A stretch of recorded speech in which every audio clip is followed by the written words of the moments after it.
Prontinho. Vamos lá, gente. Me chamo Fagner Nunes, sou professor de metodologia aqui do Instituto Topmaster, tá?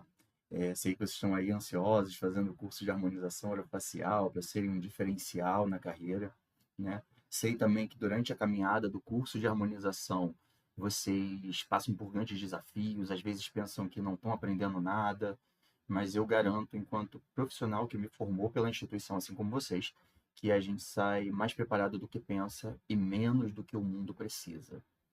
Tá? O que significa isso? Professor doido, mais do que pensa, menos do que o mundo precisa. Você vai chegar lá fora para poder atuar, alguns de vocês já devem atuar, e vão ver que existem bizarrices acontecendo aí mundo afora, não é mesmo? Então a gente não pode se parear por baixo. Mas vamos lá. Metodologia para o TCC. Alguém sabe, né? Alguém tem uma noção do que é metodologia, né? O TCC todo mundo sabe, né? Trabalho de conclusão de curso. É uma sigla que se responde por si só. Mas o que é uma metodologia para um trabalho de conclusão de curso? Vocês têm uma noção? Alguém tem uma noção? Uma formatação para padronizar. Faz isso, mas você falou a palavra que eu queria ouvir, padronizar. Tá bom? Então, metodologia nada mais é do que uma forma, né? Método, na verdade, né? Metodologia é o todo. Método, né? Método. Método é uma forma de se padronizar uma pesquisa dentro de umas normas científicas, né? Então, dentro de um aglomerado de normas que vai ajudar com que você consiga elaborar uma pesquisa que possa ser, no final, reproduzida, né? Mas, antes da gente chegar nessa parte, é interessante a gente pensar da seguinte forma. Vocês sabem quais são os tipos de conhecimento que existem? Aqui na tela tem uma cola, né? Mas vocês sabem os tipos de conhecimento? Acha que é só isso aqui? E deu buguei. Então, vou esmiuçar um pouquinho isso aqui para vocês, tá? Por que isso aqui é importante? Porque é baseado nisso daqui que a sua pesquisa vai andar, a sua pesquisa vai existir, ela vai acontecer, né? Então, hoje nós temos aí catalogados em torno de 12 conhecimentos. Mas para pesquisa científica, nós vamos usar 3. O conhecimento empírico, o filosófico e o científico. Vamos falar um pouquinho do conhecimento empírico. Acho que vocês já devem ter ouvido isso na faculdade, né? Com os amigos. Alguém diz, isso é empírico, né? O que é conhecimento empírico, né? O conhecimento empírico, ele também é conhecido como conhecimento popular, né? É um conhecimento que você tem dentro da sua vivência. Um exemplo aqui, eu gosto de fazer os meus preenchimentos sempre com agulha. Nunca me deu errado. Com cânula dá errado. A gente sabe que não é exatamente assim, mas aquela pessoa, dentro do conhecimento empírico dela, dentro da experiência dela, tá? Por isso que eu não uso tanto o popular, porque o popular está mais com um conhecimento chamado conhecimento social, que é outro. Tá? Então, o conhecimento empírico ele é muito pessoal.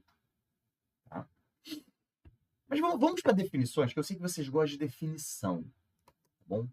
Vamos lá. Conhecimento empírico. Definição se refere ao conhecimento adquirido através da observação, experiência individual, senso comum. Esse senso comum eu questiono, porque muitas das vezes o conhecimento empírico ele não vai estar vinculado ao senso comum. Alguém está querendo participar da chamada.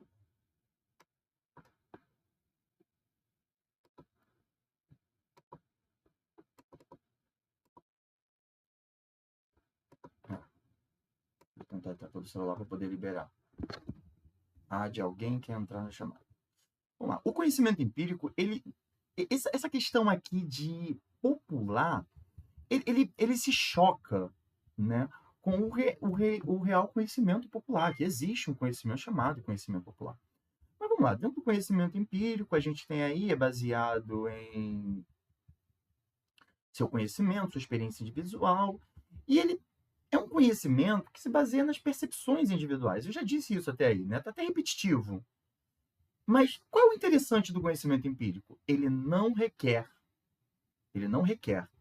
tá? Comprovação científica. Ele é um conhecimento que acontece,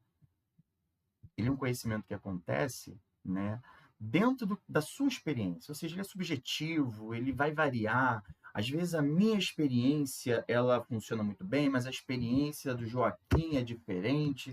Então, o empírico é isso. Hoje em dia, quando a gente fala em conhecimento empírico, é bem diferente do que a gente se espera, porque a gente fala hoje em uma ciência, a gente fala em uma saúde baseada em evidências, né? Ou seja, a gente realizar a saúde baseado em conhecimento científico.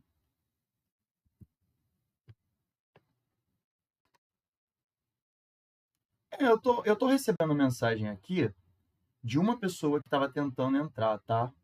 Eu já coloquei ela para dentro. Acho que era Alessandro Barbosa. Fora o Alessandro, não tem mais notificação, não. Tá bom? Ah, tudo bem, Lara. E aí, assim, depois do conhecimento empírico, falei que tem em torno de 12 conhecimentos, mas a gente aqui é importante somente entender esses três: empírico, filosófico e científico. E aí, o conhecimento filosófico, né? Ele é uma compreensão da realidade que faz uma reflexão da razão. Então, não é somente aquilo que eu sei, mas é aquilo que eu sei, aquilo que eu questionei, aquilo que eu baseei em estudos, né? Eu tive perguntas fundamentais, eu tive um questionamento individual, só sei que nada sei, não é mesmo? Nós temos diversos filósofos que trazem esse conhecimento filosófico para a gente. Agora, o que o conhecimento filosófico serve para a gente dentro da pesquisa? Ele nos ajuda a compreender a nossa sociedade e desenvolver o pensamento crítico e a alta consciência. Foca no pensamento crítico e na alta consciência, tá? Porque esses dois pensamentos aqui, eles vão estar voltados para suas pesquisas. Então, o conhecimento filosófico, ele vai estar dentro das nossas pesquisas, ainda que a nossa pesquisa, no final, libere um conhecimento científico. Estão conseguindo acompanhar até aqui? Estou falando só de conhecimento. Isso ainda não é a metodologia em si, tá? Obrigado, Mariana. Agora vamos lá. O conhecimento científico. O que é o conhecimento científico? Ele é obtido através de métodos científicos, de observação, experimentação, análise de verificação dos dados. É um conhecimento que explica os fenômenos naturais, sociais. É feito a partir de teorias e leis respaldadas por evidências objetivas, verificáveis. Suas características são objetividade, precisão, replicabilidade e generalização. Baseado nisso, eu quero fazer uma pergunta para vocês. Eu acabei de falar sobre 3 conhecimentos, né? Acabei de falar para vocês sobre 3 tipos de conhecimento. Só que um a gente descartou para a ciência, que é o empírico.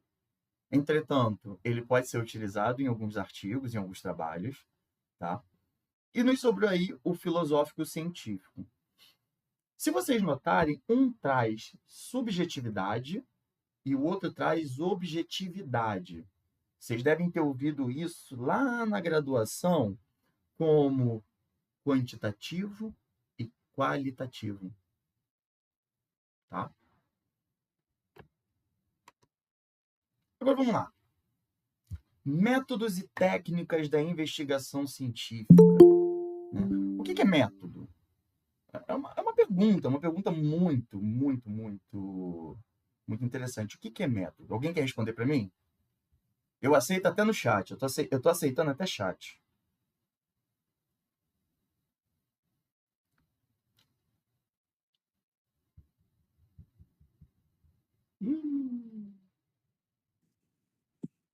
Método é uma forma de Não tem resposta errada, tem tentativa. Olha só, a gente está estudando método. normatizar alguma coisa. Você vai fazer uma normatização para você chegar no resultado. Isso aí, tá? Então, vou dar só um bizu. Quase esqueci, né? Peguem os papéis e canetas, anotem as etapas que vão ser apresentadas daqui em diante, porque agora vai começar a escrita do seu método, o trabalho de conclusão. Mas, Fagner, eu nem sei o que eu vou pesquisar ainda. Poxa, professor, você já disse que eu vou escrever o meu... Gente, com essa aula vocês conseguem escrever a metodologia do trabalho de vocês. Tá? Então, vamos lá. Método. Diz respeito ao plano geral da investigação, a estratégia, a abordagem do problema, né? Técnica. É o procedimento prático, específicos e de operacionalização que a gente aplica o método, tá? Então, método em si é isso. O plano geral de como você arquitetou sua pesquisa, as estratégias que você utilizou, tá? E ele está associado a técnicas, que são procedimentos práticos e específicos que são regulamentados na pesquisa científica. Então, a gente precisa ter esse conhecimento das técnicas metodológicas para poder fazer a construção de um método. Tá? Por isso que quando a gente vai dar uma aula de metodologia, eu não posso dar uma aula de metodologia e esquecer que tem as técnicas metodológicas. Tá? Então, vamos lá. As pesquisas, elas são divididas, né, em algumas categorias, né? Agora, vamos lá. Quanto a um método? Uma pesquisa pode ser exploratória, descritiva ou explicativa. Tá?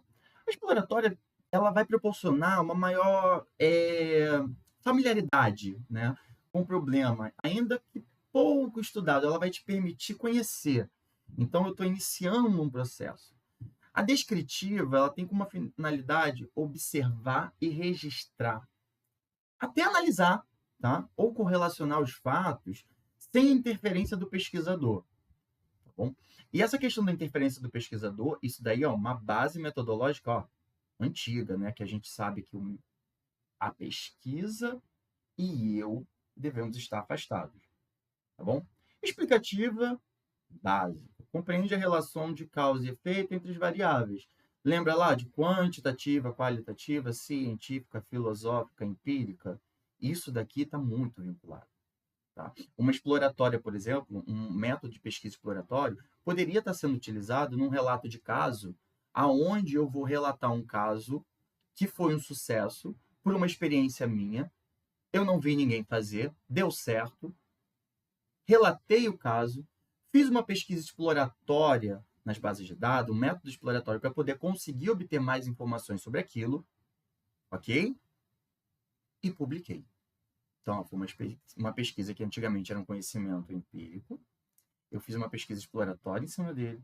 Eu analisei o caso que eu fiz o meu procedimento. Mas no relato de caso, eu ainda posso fazer um método descritivo. Tá? Onde eu vou descrever todas as etapas, analisar de uma forma mais individualizada cada uma das etapas, relacionar por que eu acho que isso dá certo, por que eu acho que aquilo dá errado. E, ao mesmo tempo, essa mesma pesquisa de relato de caso, que era um conhecimento empírico que a gente está querendo tornar científico, tá? Vou falar aqui sobre um dente com uma coroa, a grande briga entre núcleo fundido ou núcleo em fibra de vidro, qual é o melhor, por quê, onde, quando, como começou, quem faz, tá?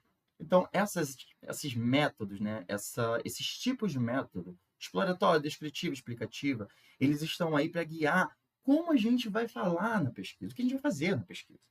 Tá bom?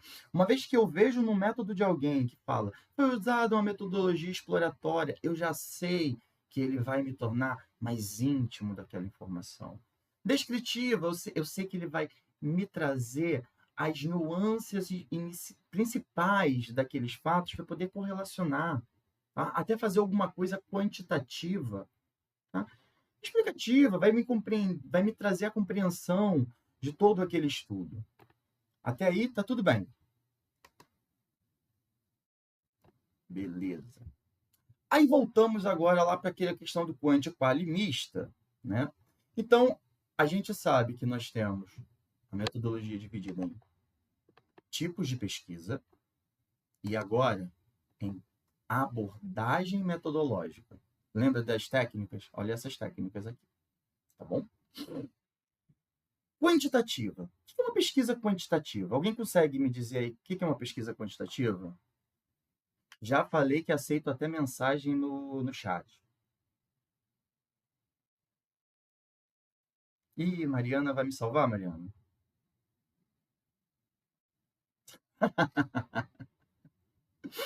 Tá bom, vou tentar agora então na qualitativa. Hum, Mista? Tá bom, vamos lá. Pesquisas quantitativas são pesquisas que tendem a fazer análises estatísticas, né?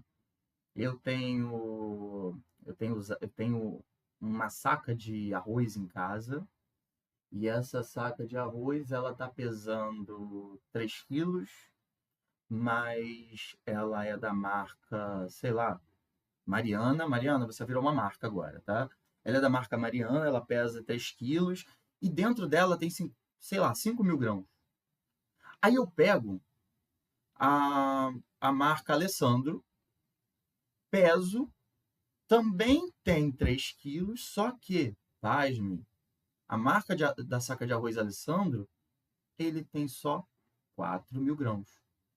Então, eu posso fazer uma comparação quantitativa usando variáveis como a relação de tamanho e peso, né? Para poder identificar por que essas duas sacas de arroz com quantidades diferentes têm o mesmo peso. E aí, na conclusão, uma possível conclusão para essa pesquisa quantitativa é que, por meio da análise, foi possível verificar que os grãos de arroz da saca Alessandro, na verdade, apresentavam maior tamanho, volume e, concomitantemente, peso, tá? Ou seja, tinham maior massa. Então, pesquisas quantitativas, elas têm a característica matemática muito presente. Ela vai ser uma pesquisa que ela vai ter uma linguagem muito matemática. Os cálculos eles vão vir, fórmulas serão utilizadas, mas nem sempre precisa ser complexa. Uma pesquisa quantitativa, ela vai ser... Alguém que tentou participar? Deixa eu ver aqui. Ah, Débora pegou. Tá, beleza. Uma pesquisa quantitativa, ela vai ser uma pesquisa que vai trazer muitos números, e aí a gente já começa a pensar naquelas tabelas que explodem a cabeça. Mas elas nem sempre precisam ser complicadas. Eu poderia simplesmente falar que aqui na turma nós temos um total de 7 participantes, né? 7 não, 6 participantes hoje, e desses 6 participantes, não sei, estou chutando, tá, gente? Eu não estou parando para ver aqui, não. Mas desses 6 participantes, 4 são do sexo feminino, 2 são do sexo masculino, o que me dá uma proporção de 4/6 de mulher, 2/6 de homem. Posso transformar isso ainda mais em porcentagem. Então, pesquisas quantitativas, elas vão trazer essa característica matemática, mas elas vão fazer nuance das ideias. Tá? Eu posso aprofundar isso matematicamente, ou eu posso ficar num superficial, e ainda assim ela não vai perder a característica quantitativa. O que o quantitativo ali, os cálculos querem trazer, é que, por meio desse cálculo, foi possível identificar uma tendência, né? Ou seja, eu peguei aqui agora, saindo das explicações básicas e indo para explicações dentro de pesquisas. Eu tenho aqui uma pesquisa com 50 mil artigos. Nossa, o máximo que eu já fiz foi com 15, tá, gente? Mas 50 mil artigos. E aí, desses artigos, eu identifiquei que 90% dos artigos concordam que a Michelle está trabalhando com a câmera aberta virada para o rosto dela. Tá? É uma brincadeira, é uma zoação, mas a ideia é... Ô, Michele, volta! Oh, meu Deus do céu. A ideia é que você compreenda que, por meio do cálculo, a gente vai chegar a uma posição. Tá? A gente vai chegar a uma conclusão. Qualitativa. Agora, vamos lá. O que é qualitativa? Já expliquei que é quantitativa. Vou dar um minuto aí para vocês pensarem. E eu vou dizer uma coisa, vou dar um chute, hein? É proporcionalmente inverso. Alguém?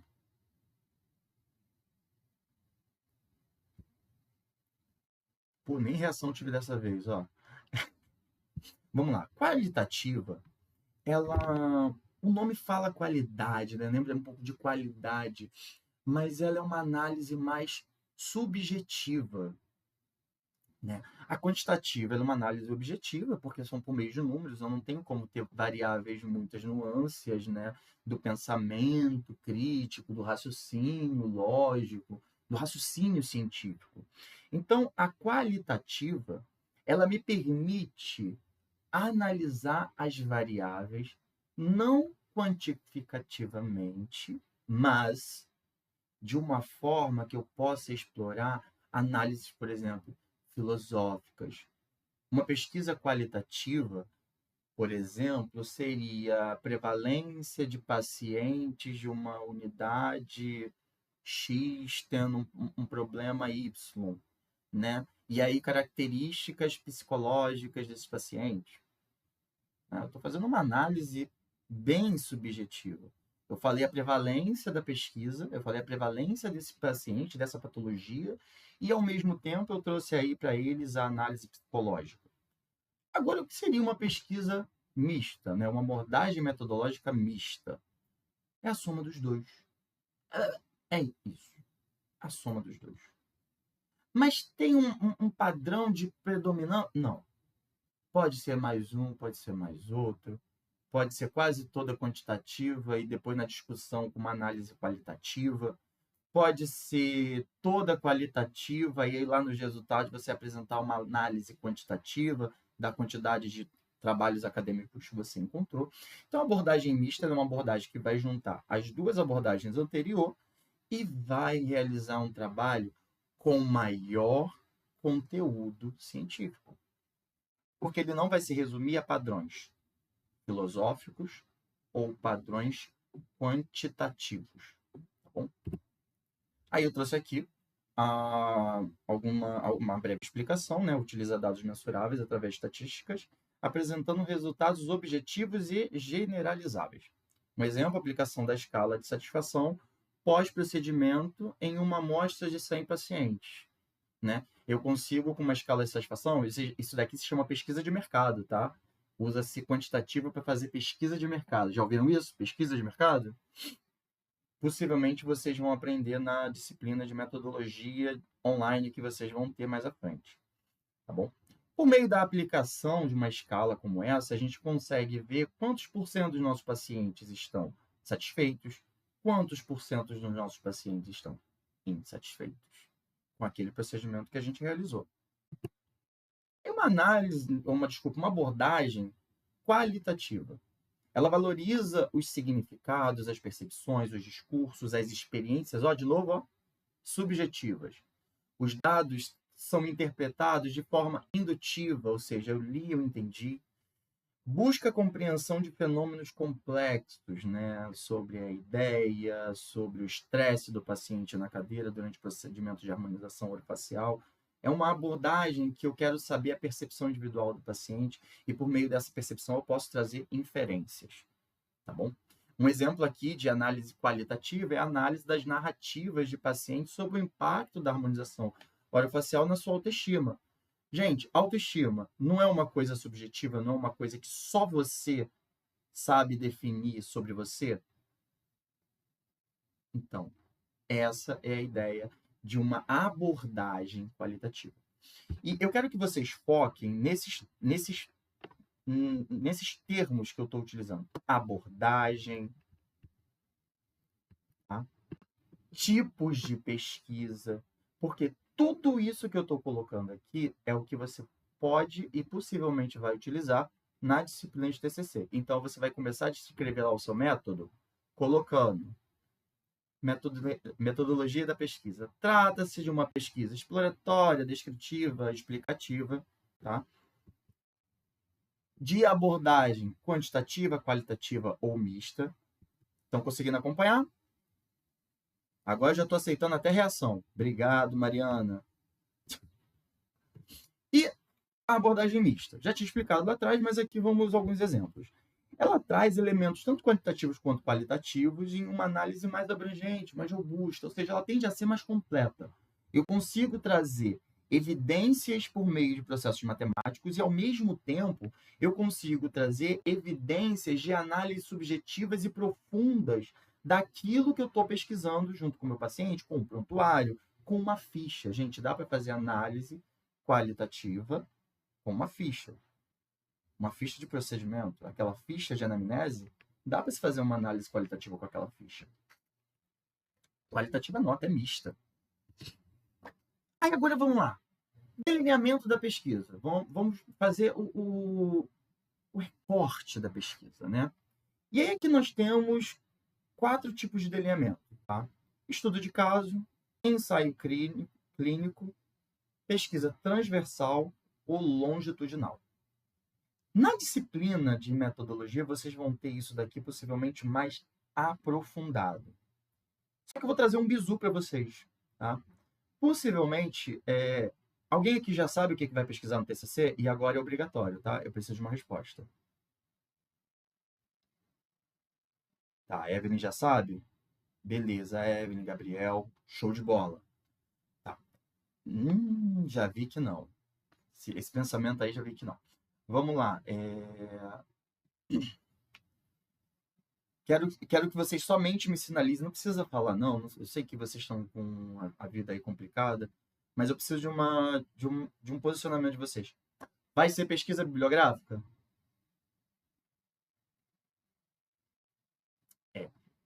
Então, pessoal, ó, vocês vão cortar estudo de caso e ensaio clínico. Estudo de caso, Lara? Legal. Então, vocês não vão cortar estudo de caso, tá? Mas, Lara, o seu estudo de caso, ele vai ser oficial ou ele vai ser oficioso? Não, não vai ser oficial, não. Então, no seu estudo de caso, você vai fazer, na verdade, um relato de experiência, tá? Isso. É bem parecido com o estudo de caso, mas vai ser diferente. Então, ó, posso te dar um bizu aqui, porque o seu método é diferente dos demais? Pode sim, por favor. Ó. Quanto aos métodos e técnicas aqui, desculpa, quanto à pesquisa, tá? A sua pesquisa vai ser uma pesquisa descritiva ou explicativa. Ela não vai ser exploratória, tá? Porque você, no caso, não vai estar me trazendo um problema pouco estudado, você não vai estar me trazendo uma coisa com deficiência. Você vai estar me trazendo um procedimento que você realizou na clínica com o paciente, não é isso? Isso mesmo. Então, sua pesquisa ela vai ser descritiva ou explicativa, tá? Eu acredito, e aí você pode ver depois com o seu professor lá, o seu orientador, tá? Que a análise aqui, né, que é o método descritivo, vai ser melhor para você. Tá bom? Quanto aqui à abordagem metodológica, você vai fazer uma abordagem qualitativa, tá bom? Porque você vai trazer aqui uma observação de padrões ali, você fez uma harmonização, não sei se o procedimento foi um preenchimento de mento, um preenchimento de região malar. Você vai fazer uma apresentação de um trabalho onde você vai trazer fotos de antes e depois. Isso não tem como quantificar em uma clínica sem instrumentos de pesquisa. Isso é uma coisa que eu só vou apresentar no final da aula, tá bom? Então, a sua análise, ela é descritiva com abordagem qualitativa, tá bom? Os demais colegas, exploratória, descritiva e explicativa é uma opção para vocês. Qualitativa, quantitativa e mista é uma opção para vocês, tirando a nossa colega que vai fazer um relato de experiência, tá bom? Pessoal, espero que vocês não se incomodem de eu estar indo e voltando para o slide, tá? Tudo que está no slide está na apostila de vocês. Fiz questão de colocar fazer a apostila primeiro e depois fazer o slide, para que nada se paute, tá? Tá, Evelyn, posso sim, tá? Sua pesquisa, ela vai ser classificada quanto ao tipo, né? Quanto à classificação da pesquisa, o tipo dela vai ser... Ah, Evelyn saiu? Tá bom. Quando ela voltar, a gente volta para ela. Então, pessoal, delineamento da pesquisa. Tá? A gente vai fazer aqui o recorte, tá? Transversal ou seccional. Transversal ou seccional, pessoal, é uma coisa do momento. É agora. tá? Eu quero fazer uma pesquisa da população X nesse exato momento. Então, eu vou fazer uma pesquisa e vou seccionar o tempo. Imagina o tempo como uma linha, onde na ponta dele está o passado e aqui na cabeça está o futuro ou o presente, tá bom? Não, Evelyn, não se preocupa não, eu vou voltar para você. Quando eu explicar, caiu, mas eu vi que você caiu, tá bem, né? Isso que importa. Então aqui, ó, vamos pensar no tempo como uma linha, tá bom? A transversal, ele pega o tempo e pesquisa um corte, ele faz um recorte específico, pontual, no meio dessa linha. E aquele momento que vai ser pesquisado. Por exemplo, eu posso fazer uma pesquisa da população do Instituto Topmaster no mês de julho de 2024, entre 1º a 5. E aí eu vou identificar os tipos de patologias mais prevalentes naquela... Viu que o recorte é bem pequeno? É uma transversal, um corte muito curto. Tá? Agora, longitudinal. Vamos falar sobre esse mesmo recorte longitudinal? O longitudinal, eu tenho aqui, ó, minha linha gigante, eu estou fingindo que estou segurando uma linha aqui na mão, tá? Ele vai pegar uma fração dessa linha, como, por exemplo, em pesquisas bibliográficas, e aí fica a dica para quem vai fazer busca nas bases de dados. Em pesquisa bibliográfica, o recorte longitudinal, hoje, pelas normas científicas vigentes, pede que seja feita os últimos 5 anos, tá bom? Então, em pesquisas bibliográficas, a gente tende a fazer um recorte temporal longitudinal de 5 anos, a contar da data da sua pesquisa para trás. Tá? Então, a gente está pesquisando julho de 2025 a julho de 2020.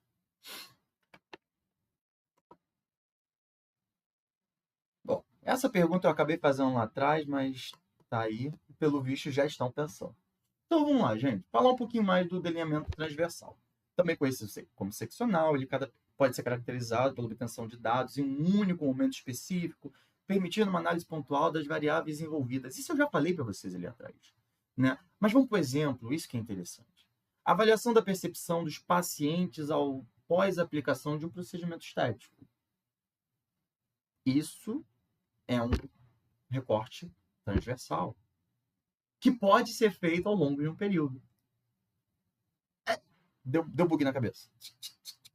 Né? Mas não. É uma coisa simples, é aquele momento. É a percepção do paciente pós-procedimento que foi coletado durante um tempo. Entende? É diferente de longitudinal. Conseguiram compreender isso? Isso é um pouco complicado. A aula de metodologia é cansativa. É pesada. Tá? Alguém ficou com dúvida no que eu falei? Pelo visto, não. Vou considerar o silêncio um não. Delineamento longitudinal, trata-se de uma observação ao longo do tempo. Aí aqui embaixo eu coloquei 2 exemplos. Acompanhamento dos efeitos de um bioestimulador ao longo de 12 meses. Tá? Isso daqui seria um estudo de caso. Tá? Pode também ser um caso controle, um estudo randomizado, pode ser um monte de coisa. Observação da prevalência de processos infecciosos pós-aplicação de bioestimulador da marca X notificados à Anvisa nos últimos 5 anos. Aqui a gente está tendo uma pesquisa longitudinal de 5 anos. Viu que são 2 exemplos de longitudinal diferentes? Uma pesquisa direta com o paciente e uma pesquisa observando documentos importantes. Tá? Aqui eu trago uma diferençazinha entre transversal e longitudinal, tipo de coleta, tá? Coleta transversal é único, longitudinal, 2 ou mais momentos. Tempo do estudo, transversal é curto, longitudinal é longo, tá? Mudanças, né? Estudo de mudanças, transversal, não. Longitudinal, sim, porque ele avalia durante um tempo. E dependendo do tipo de avaliação, se ele for avaliar o próprio paciente por 5 anos, eu consigo ver mudanças. Se eu for avaliar os artigos dos últimos 5 anos, eu consigo comparar o pensamento do ano primeiro com o pensamento do ano segundo, com o pensamento do ano terceiro, assim sucessivamente, e permite que dentro do meu estudo eu verifique mudanças. Então, pessoal, quem está trabalhando com um recorte longitudinal pode utilizar essa tabela aqui para poder conseguir saber o que vai falar nos seus resultados. Porque se eu sei que o corte longitudinal me dá 2 ou mais momentos de coleta de dados, eu sei que minha coleta de dados não vai ser feita em uma forma só. É 2 ou mais, tá bom? Então, isso já ajuda bastante. Se eu sei que o tempo do estudo é longo, esse tempo você que delimita, tá bom? Não estou falando aqui do tempo de recorte, eu estou falando do tempo para execução do estudo. Conseguiram captar essa diferença? Vou tomar como um sim. Estudo de mudanças, ou seja, eu quero um recorte longitudinal, você vai trazer lá nos seus resultados, lá na sua discussão, as mudanças que ocorreram ao longo do tempo. Tá bom? Custo. A longitudinal tende a ter maior custo. Esse custo aqui, gente, pode estar referindo tanto a financeiro, quanto a gasto pessoal também, tá? Porque numa pesquisa bibliográfica, por exemplo, você não vai ter gasto financeiro, você vai ter gasto de tempo, né?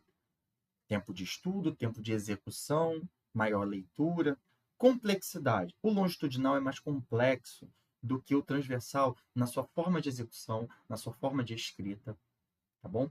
Casualidade, né? O transversal não permite você trazer grandes inferências, né? Não que ele não permita a inferência, ele não permite trazer grandes inferências. Aqui, essa percepção aqui é da aula de hoje, tá bom? Longitudinal permite avaliar as relações causais, ou seja, eu posso avaliar que não que o meu paciente teve uma reação a bioestimulador ou uma reação infecciosa, né, que a gente sabe que é a quebra da barreira séptica, após a aplicação do bioestimulador no período de 12 meses, mas eu vou poder perceber também se todos os pacientes que tiveram esse processo infeccioso pós-aplicação, se eles foram submetidos a situações pós-procedimento que tenham favorecido o processo infeccioso. Ou seja, o fato de processo infeccioso pós-bioestimulador não significa necessariamente que a culpa é do bioestimulador, que a culpa é da técnica. Pode ser a técnica, possivelmente é a técnica. Mas pode ocorrer do paciente ter feito procedimento, ter ficado uma casquinha, ele ficar coçando, unha suja, fazer um processo infeccioso virar uma celulite, paciente internar, fazer gentamicina intravenosa e criar uma notificação de celulite facial pós-procedimento estético lá na Anvisa, tá bom?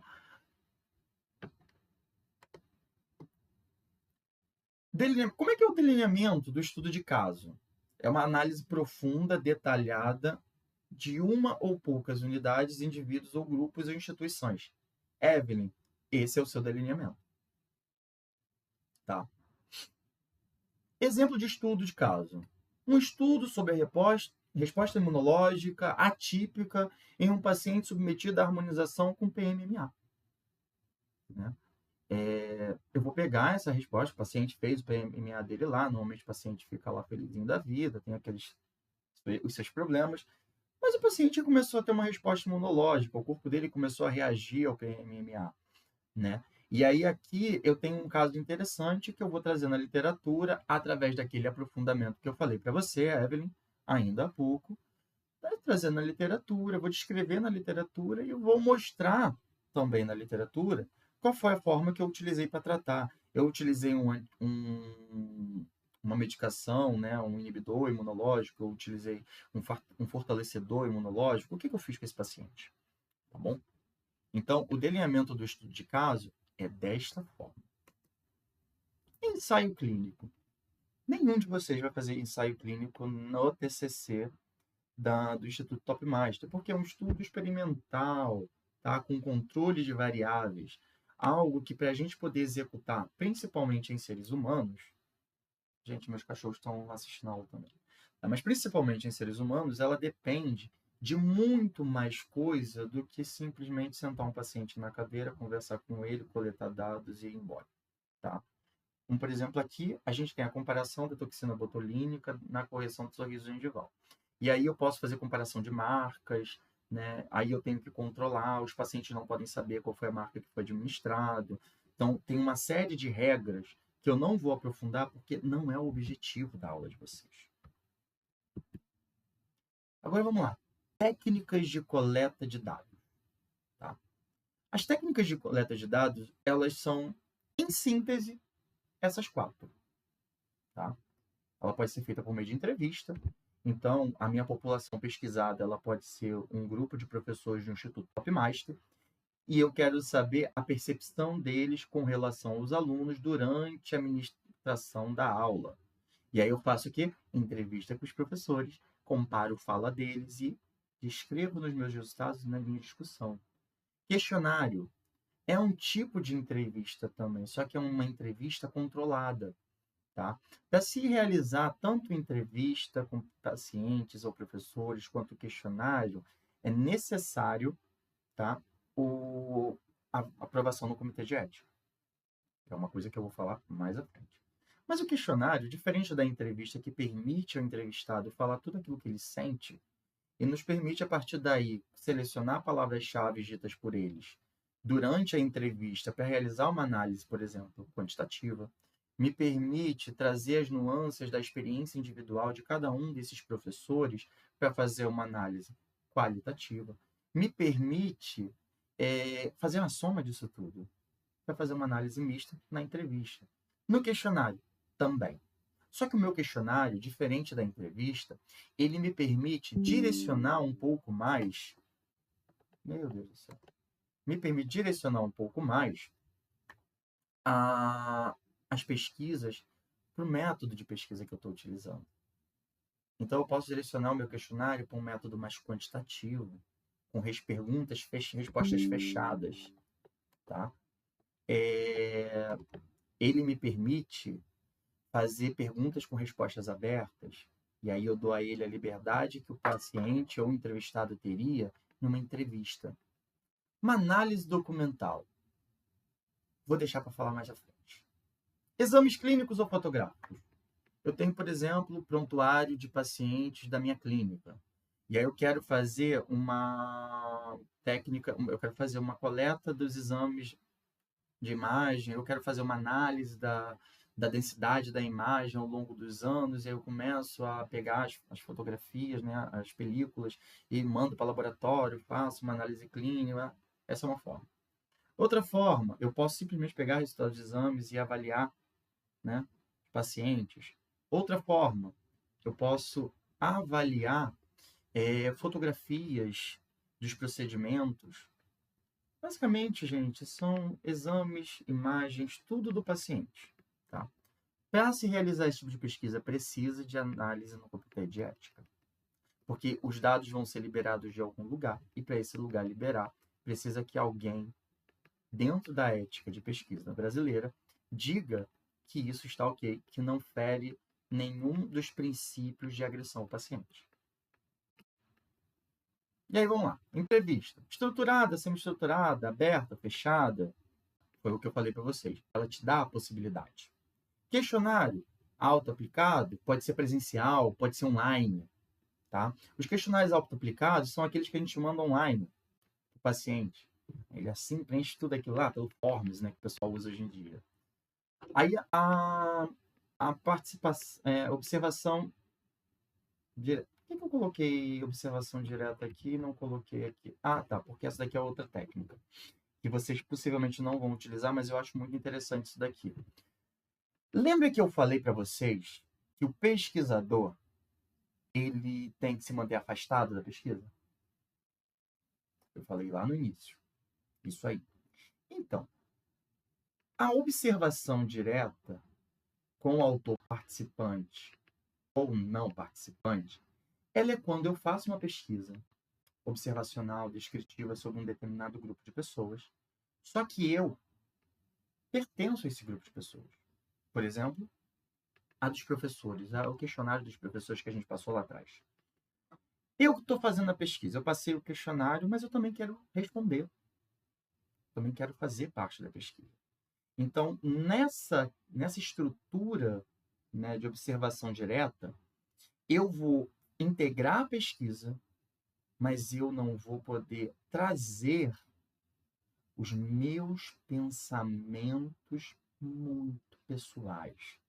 Então, essa daqui, observação direta, com o autor participante ou não participante, ela é um pouco complexa, mas é interessante de se falar porque lá no início da aula eu falei para vocês que o pesquisador ele sempre se mantém distante do objeto de pesquisa, porque nem sempre vai ser verdade a depender das técnicas de coleta de dados que você está utilizando, tá bom?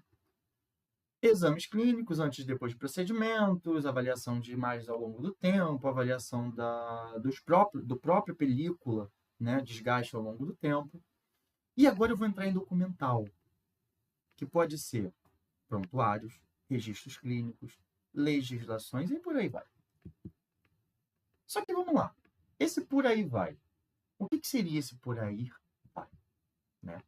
A análise documental ela consiste na localização, né, na seleção de documentos, interpretação e análise crítica de documentos que acontece. Gente, isso já está escrito aqui. Isso está escrito aqui, isso está escrito na pesquisa, na apostila de vocês.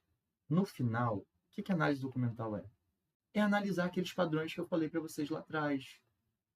Eu vou olhar o que tem disponível na literatura e vou avaliar os padrões que estão ali. Mas, professor, como é que eu vou iniciar uma pesquisa se eu não faço ideia do que eu vou pesquisar? Isso, no final da aula, a gente vai ter uma oficinazinha rápida.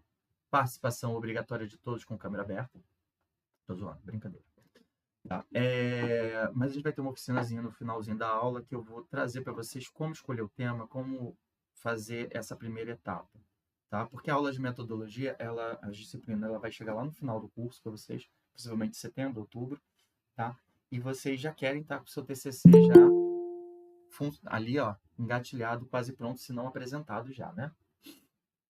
Então, vamos lá. A análise documental, ela vai avaliar livros, artigos, teses, dissertação, documentos institucionais, normas, leis, técnicas, políticas públicas, curricularização acadêmica, prescrições. Olha quanta coisa os documentos podem nos permitir de análise, né? E aí vamos focar aqui no objetivo que a maioria de vocês vão ter, né? Voltando lá, pesquisa descritiva, exploratória, né? Pesquisa, metodologia quant, quali, análise documental, né? Já sabemos que a análise de vocês vai ser documental. E, Evelyn, você também vai ter uma análise documental na sua pesquisa, tá? Porque você precisa embasar o caso clínico que você vai apresentar e, para isso, você tem que buscar na literatura, já que é um TCC, tá bom? Agora, vamos lá. Etapas da análise na revisão da literatura. Eu botei essa carinha ali de desespero, porque a gente chegou na parte das etapas da análise documental, de uma revisão da literatura, e ficou assim, caramba, eu sei escrever aqueles tópicozinhos ali, mas agora eu tenho que saber fazer, né? Como é que eu faço? As etapas, elas são obrigatórias. Tá? Então, depois que eu escrevi o meu método todinho, escrevi o meu método, aquele inicial, e aí eu vou voltar aqui, ó, lá do início, que agora eu vou aproveitar o gancho e vou trazer aqui a Evelyn, tá? Conhecimento filosófico científico que a gente usa, tá bom? Adoro as reações, gente. Eu fico aqui. É porque, assim, eu sou muito bobo, tá? Eu sou bem bobão. Então, eu fico aqui falando com vocês. Aqui do lado fica subindo as cabecinhas. E aqui tem uma outra câmera, que é onde eu tô vendo se vocês estão conseguindo enxergar tudo. Tá? Aí fica subindo aqui. Só que para vocês, eu não sei se é igual. Para mim, a carinha sobe, explode. De vez em quando sobe um balãozinho. É muito engraçado. Tá? Evelyn, vamos lá. Tá? Método e técnica, não. Sua pesquisa descritiva, pessoal, vai realizar pesquisa em bases de dados. Exploratória, descritiva e explicativa. Descritiva é uma boa ideia para todo mundo, tá? Mas vocês têm a opção de usar qualquer um dos três. Na apostila está divulgado direitinho uma explicação mais completa e complexa sobre isso, tá bom? Avaliação, abordagem metodológica pode ser quantitativa, qualitativa ou mista. Evelyn, sugiro para você qualitativa, por conta da subjetividade da avaliação, antes e depois, tá bom? Quanto ao estudo, pessoal, para todos que vão fazer revisão da literatura, estudo com delineamento longitudinal. Evelyn, estudo de caso, relato de experiência. Bom.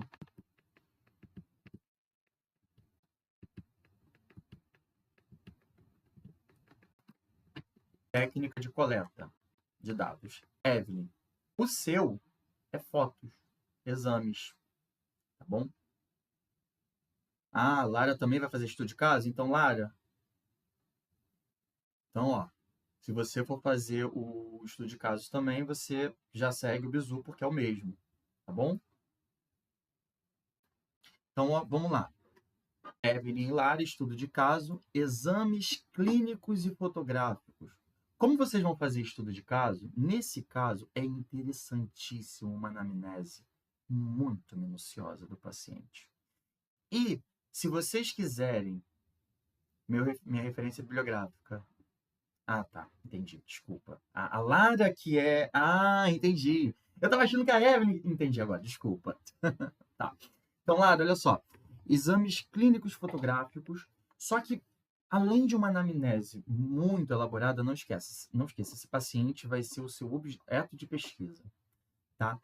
Para você poder trazer uma avaliação subjetiva, ainda que subjetiva, desse paciente, seria interessante você talvez montar uma estrutura de perguntas, né? Ou até trazer da paciente mesmo uma... Não sei qual é a sua pesquisa exatamente. Sei que é um relato de experiência, um estudo de caso, tá? Mas você pode trazer, olha o que você pode fazer. Você pode verificar o nível de satisfação da autoimagem da pessoa antes e pós-procedimento, tá? Você pode verificar o estado de humor dessa pessoa. Então, é uma análise subjetiva. Você pode falar que paciente chega ao consultório em consultas iniciais com características decaídas, apáticas ou deprimidas, né? Pós-procedimento, o paciente tem blá, blá, blá, blá, blá, blá, blá, blá, melhora do quadro geral. Então, assim, isso é uma forma muito legal de você aprofundar um pouco mais o seu trabalho num estudo de caso, tá bom? Agora, pessoal que vai fazer análise documental. Ah, gostou, né?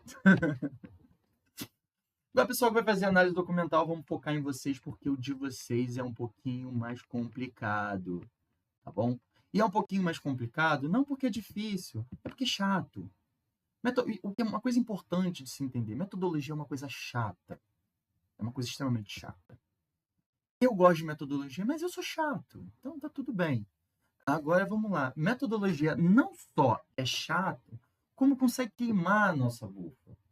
Só que quando você entende que metodologia nada mais é do que um aglomerado de normas que tenta fazer com que você consiga provar para a comunidade científica que a sua pesquisa ela é reprodutível.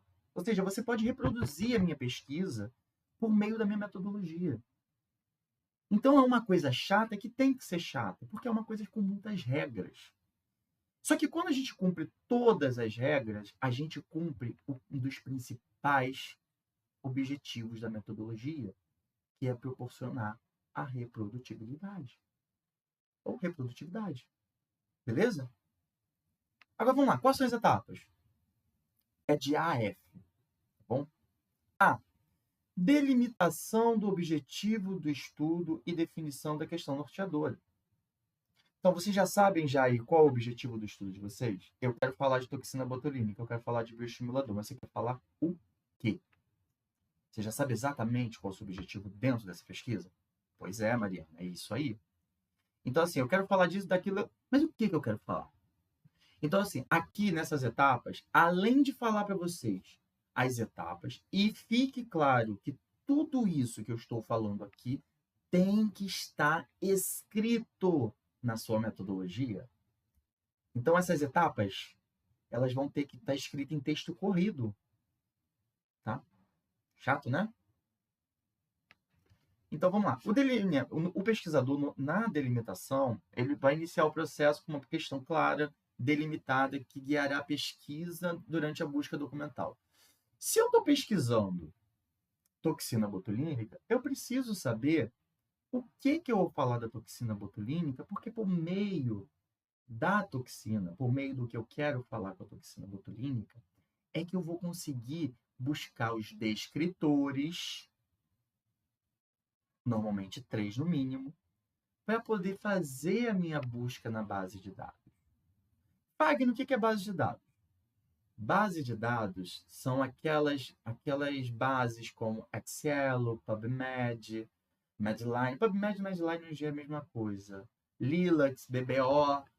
A Google Scholar também é uma base de dados. Ah, mas e a BVS? A BVS, diferente das bases de dados, ela é uma biblioteca virtual.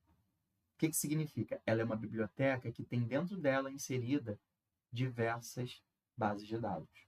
Então, quando eu faço uma busca na BVS, que é a Biblioteca Virtual da Saúde, pode acontecer de eu achar artigos da Medline, da Lilacs, da BBO. Por quê? Porque são bases de dados que já estão inseridas nessa biblioteca. Tá bom, pessoal? Isso aqui foi um plus, que a gente não está aqui ensinando você a fazer a busca. A gente está aqui ensinando vocês a metodologia. Tá? A busca, como fazer, aplicar a metodologia na pesquisa em si, é uma coisa mais aprofundada, que vocês possivelmente vão ter na aula de vocês, que é aquela aula virtual. Mas caso vocês não tenham, não se preocupe, porque o orientador de vocês, tá? Ele normalmente dá para você como fazer essa busca, tá bom? Ele te ajuda nessa etapa. Agora vamos lá. Delineamento do objetivo do estudo para eu fazer o quê? A busca. Porque eu preciso saber o que eu vou buscar. Eu não vou buscar toxina botulínica, porque senão vai dar qualquer resultado. Por exemplo, escreva aqui no Google agora. Tá? Deixa eu ver aqui se vocês conseguem ver a mudança. Não conseguem ver a mudança. Não conseguem. Né? Continua paralisado. Não vou conseguir sair da página para mostrar para vocês. Mas se vocês escreverem no Google, no celular de vocês agora, a palavra amor, ou escrever a palavra toxina botulínica, o que vocês mais vão encontrar são conteúdos diversos sobre isso. Só que não exatamente pelo que você falar. Então, para realizar a busca, a gente faz a delimitação do objetivo de pesquisa. Então, quando eu for ler um artigo dentro da minha busca, eu vou ler um artigo que responda o meu objetivo. Ah, Fagner, isso significa que eu posso sair excluindo artigo à moda caramba? Não. Isso significa que você vai ler o artigo, se ele tiver aderência, ou seja, se o objetivo dele é falar sobre a toxina botulínica, como, por exemplo, né, efeitos adversos pós-toxina botulínica, ou como é que fala, gente? Me deu branco agora. Mitose pós-toxina botulínica. Você quer falar sobre isso, você vai especificar. Quando você for ler o artigo, pode ser que o artigo que você encontre, ele esteja relacionado com o assunto, mas ele não traga uma resposta que você espere. Esse artigo ele vai ser excluído da pesquisa ou não? Quero sinaizinhos com as mãos aí, porque acho engraçado. E me mostra que vocês estão acompanhando a aula. Eu não estou falando sozinho. É esquisito. Ih, ninguém me deu um sinalzinho com a mão. Tem alguém aí? Tá. Então, o que vocês acham? Eu estou lendo aqui uma pesquisa. Vamos lá. Eu estou fazendo aqui o delineamento da minha pesquisa. Eu estou no A ainda. Tá? E aí, para delinear minha pesquisa, eu vou traçar o objetivo do estudo, né? A questão norteadora. Aí eu quero falar de toxina botulínica. Eu queria que alguém escrevesse aí uma questão voltada à toxina botulínica. Eu dei uma ideia, que foi reações de efeitos adversos pós-aplicação da toxina botulínica. Então, qual seria a minha pergunta de pesquisa aqui? Tá? Minha pergunta de pesquisa aqui seria: quais as possíveis reações adversas pós-aplicação de toxina botulínica? E aí eu encontro um artigo, durante a minha busca, fui lá na base de dados, coloquei meus descritores, os operadores booleanos, coloquei tudo direitinho, aí veio lá 200, 500, 3.000 artigos, só 200 artigos, não importa. né? E quando eu estava visualizando esses artigos, eu identifiquei, né, um artigo que diz que a toxina botulínica não tem reações adversas. Aí minha pergunta para vocês é: esse artigo ele é incluso ou excluso da minha pesquisa? Incluso a discussão. Não, ele é incluso na pesquisa. Mas ele vai cair na discussão também. Você não está errada. Por que ele vai ser incluso à pesquisa? Porque a minha pergunta de pesquisa, no final das contas, né, eu fiz uma pergunta norteadora. Eu quero saber quais são os efeitos adversos após a aplicação da toxina botulínica. Eu encontrei um artigo que diz que não tem efeito adverso. Mas qual era a minha pergunta de pesquisa para chegar nesse artigo? Quais os efeitos adversos pós aplicação de toxina botulínica? Eu tive que fazer uma pergunta. E toda vez que eu li o artigo, que vai fazer parte da minha pesquisa ou não, eu tenho que estar com essa pergunta em mente. Sabe o que eu faço? Eu, enquanto pesquisador, tá? Eu coloco um papel na frente da minha tela com a minha pesquisa escrita. Porque conforme eu vou lendo os artigos, às vezes a gente se perde. Às vezes as informações, de tantas informações, vão se aglomerando ali na nossa cabeça. E se a gente não tiver uma sistemática, uma forma sistemática de operação, eu não consigo. Então, com a minha pergunta de pesquisa, eu consigo ler o artigo e lembrar o que eu estou procurando. Eu estou procurando aqui quais são os efeitos adversos. Eu encontrei um artigo que diz que a toxina botulínica não tem efeito adverso. Eu vou ler esse artigo inteiro e vou comparar ele com outras literaturas. O fato dele não ter respondido que sim, que existem efeitos adversos, mas ter respondido o inverso, não exclui ele da minha pesquisa. Pelo contrário, ele me dá maior validade para a pesquisa. O artigo não concordou que exista um efeito adverso. Só que talvez lendo o artigo eu descubra que ele não concordou com os efeitos adversos. Por quê? Porque ele estava falando de uma marca X. Tá? Então, Mariana, ele vai para a nossa discussão, com certeza ele vai cair na nossa discussão, porque é um artigo que questiona, ele traz o contrário do que a gente estava esperando, né? A gente já foi buscar efeitos adversos de toxina botulínica, imaginando que a toxina botulínica tem efeitos adversos, porque eu vi algum efeito adverso acontecer em algum momento. Ou alguém me relatou, ou tem agora um movimento buscando esse tipo de informação, e eu quero buscar na literatura para confirmar. Agora, eu quero dar uma pausa aqui com vocês, rapidinho, para poder fazer uma pergunta. Essa necessita de resposta, porque vai depender do que eu vou fazer com a aula a partir daqui. Tá bom? Vocês sabem fazer busca na base de dados? Mariana sabe. Adriana saiu. Mais alguém sabe fazer pesquisa na base de dados? Bruna. Beleza, então não preciso me preocupar por aqui. Show. Vocês sabem fazer separação de artigos pós-busca na base de dados?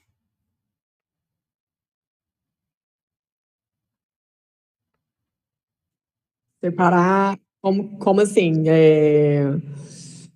Qual artigo que vai entrar em cada ordem cronológica, essas coisas? Quase isso, só que não. O que funciona? Como é que eu vou contar aqui rapidinho para vocês como é que a gente faz uma revisão da literatura na prática, tá? Já que eu vou poder pular aqui base de dados, que base de dados é a parte assim, que é chata, mas depende muito de regras de cada sistema tem uma regra diferente. Eu vou ser honesto para vocês.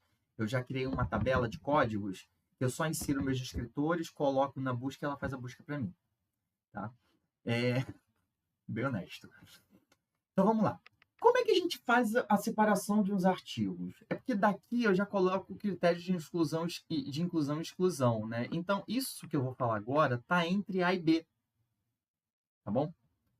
Quando eu coloco lá os meus descritores, meus operadores booleano, todo o meu código de pesquisa na base de dados, vai vir uma seleção de artigos. Como pesquisador, seguindo a ética da pesquisa, eu tenho que fazer, e isso você tem que escrever na sua metodologia, porque isso é uma etapa metodológica, tá bom?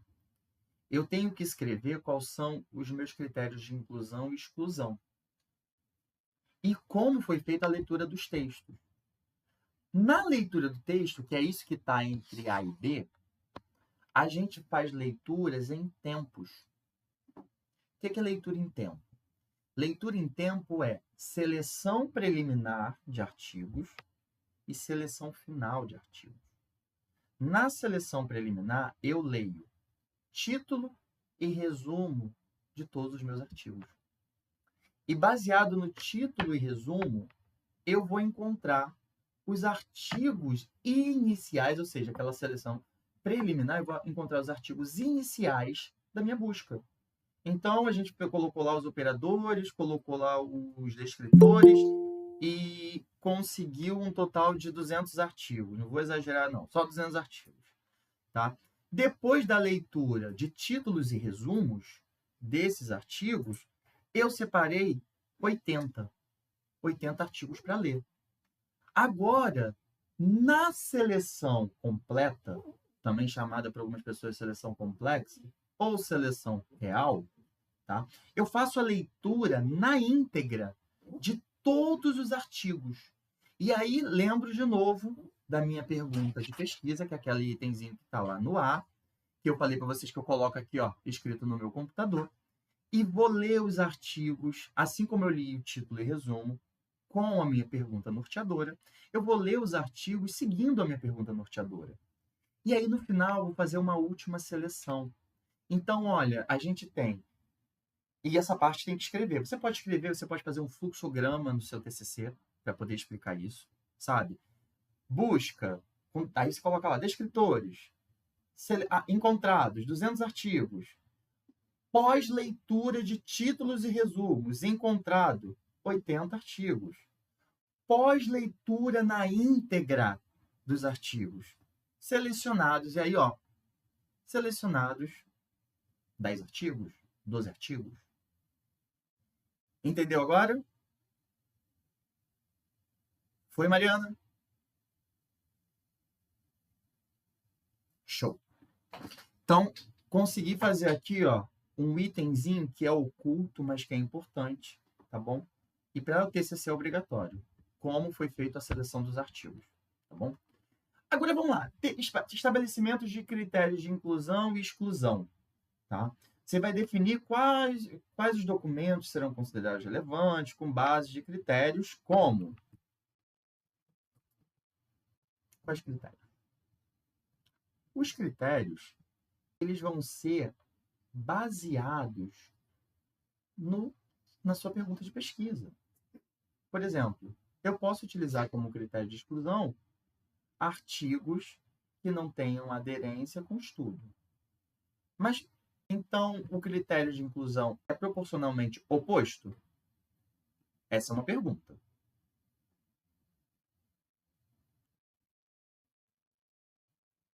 Deu buguei. Vamos lá. Critério de inclusão.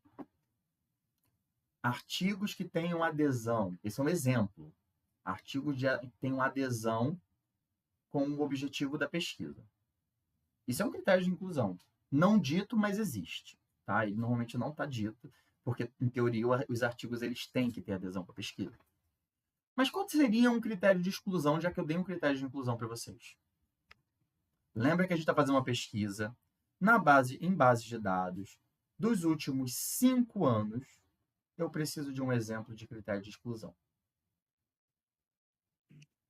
Ó, Data. Cadê meu cachorro? Por ser revisão também científica, não pode ser relato de caso. Isso daí é um critério de exclusão. Parabéns. Critério de exclusão. Agora vamos para a regrinha de critério. Isso daqui, gente, o critério de inclusão e exclusão é de vocês. E uma coisa muito importante que eu quero que vocês ouçam, que eu ouvi de um professor, o professor Henrique Costa, tá? Hoje em dia já está aposentado, era não sei o que lá da Sensodine. Eu, quando conheci ele já era idoso. Tá? Isso na minha época de formação. O professor Henrique, ele sempre disse o seguinte: metodologia, ela tem regras, mas metodologia, ela é pessoal. Metodologia, ela é sua. Tudo que eu estou passando aqui são os passos obrigatórios da metodologia, mas a metodologia, ela é sua. Você escreve, você é responsável por ela. Quando você vai defender seu TCC, por mais que você esteja defendendo o resultado, que é o que todo mundo pensa quando vai defender um TCC, que está defendendo o resultado. A gente não está defendendo o resultado. A gente está defendendo no TCC, assim como numa tese, assim como numa dissertação, a gente está defendendo ali o método que a gente empregou. Porque aquela resposta que está ali na conclusão, ela saiu de um método que foi utilizado. E aí eu volto para a replicabilidade. Se esse mesmo método for aplicado por uma outra pessoa, ela consegue obter a mesma resposta. Então, quando você defende seu TCC, quando você defende seu mestrado, quando você defende sua dissertação, né, de mestrado, sua tese, você está defendendo sua metodologia, e metodologia ela é muito pessoal. Então, os critérios de inclusão e exclusão, a única regra que a gente tem entre eles são duas, tá? Na verdade, as únicas, né? E são regras, assim, não ditas, elas existem, tá? Um critério de inclusão, ele não pode ser oposto a um critério de exclusão. Então, critério de exclusão, pesquisas anteriores aos últimos 5 anos. Ah, critério de inclusão, pesquisas dos últimos 5 anos. Gente, oposto não se diz, isso é redundância. Se eu já disse que eu excluí tudo que é anterior a 5 anos atrás, aos últimos 5 anos, eu não preciso dizer na pesquisa, no critério de inclusão, que eu estou pesquisando os últimos 5 anos. Por isso que eu não botei slide ali para vocês, porque é interessante vocês terem essa percepção. Tá? Um critério de exclusão, ele vai excluir um artigo do seu trabalho por algum motivo. Tá? Ele pode ser, por exemplo, excluído por ser uma revisão de literatura. Normalmente, quando a gente faz revisão da literatura, nós excluímos estudos de revisão. Porque estudos de revisão, eles têm como objetivo resumir uma determinada informação. Então, eu vou pegar uma informação geral, onde eu vou estar usando diversos estudos originais, né? E vou, no meio dela, colocar uma revisão. Isso vai dar viés. Isso vai modificar o resultado da minha pesquisa. Então, critério de inclusão. Artigos originais. Tá? Ou artigos com dados primários. Tá? Ou essa mesma informação pode ser posta no critério de exclusão. Excluído. Revisão da literatura. Teses. Dissertações. Eu só quero artigos. Entendeu? Critério de exclusão. Trabalhos que tenham sido patrocinados por marcas. Então, o critério de exclusão ele não vai ser igualmente oposto ao critério de inclusão. Eles vão ser diferentes deles, tá? E cada um vai focar em uma nuance. Então, o meu critério de inclusão para a sala de aula é os meninos da turma, sei lá, vocês estão na turma o quê? 12? 13? 12 e 13. 12 e 13, tá. Então, vou pegar aqui os alunos do sexo masculino da turma 12, tá? Critério de exclusão. Excluo as meninas da turma 12? Não. Não excluo. Porque isso não é um critério de exclusão. Eu já incluí somente homens. Então, não preciso excluir mulheres. Tá bom?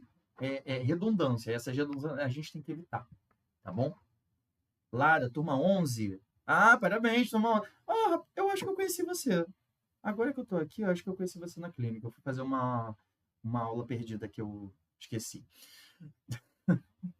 É, isso mesmo. Aí, vamos lá. Busca na fonte das informações. Eu já passei essa parte para você ali atrás, tá? Na hora que eu queria falar o que estava entre A e B, eu trouxe essa informação. Realizar a busca nas bases de dados, Excel, PubMed, Linux, BVS, entre outros. Utilizar os descritores padronizados do DEX. Isso aqui é importante. Tá? Não sei se vocês, algum momento da vida, já entraram no DEX do governo federal, que é o do site da Biblioteca Virtual da Saúde. Eles são paralelos. A BVS, que é a Biblioteca Virtual da Saúde, que aglomera todas as bases de dados da saúde conhecidas. Quer dizer, conhecidas não. mais importantes, porque conhecidas seria tudo, não, mas todas as mais importantes, né? E ela tem padronizado dentro de si os descritores.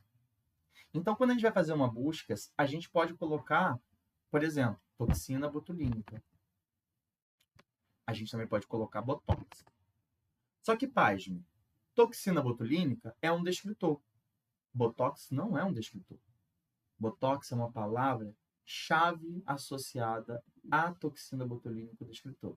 Então, se eu quero ter, na hora de fazer minha busca, uma busca mais fidedigna, eu não uso as palavras que estão relacionadas ao descritor. Eu uso o descritor propriamente dito. E para eu saber se o descritor existe, eu vou lá no site do Dex, tá?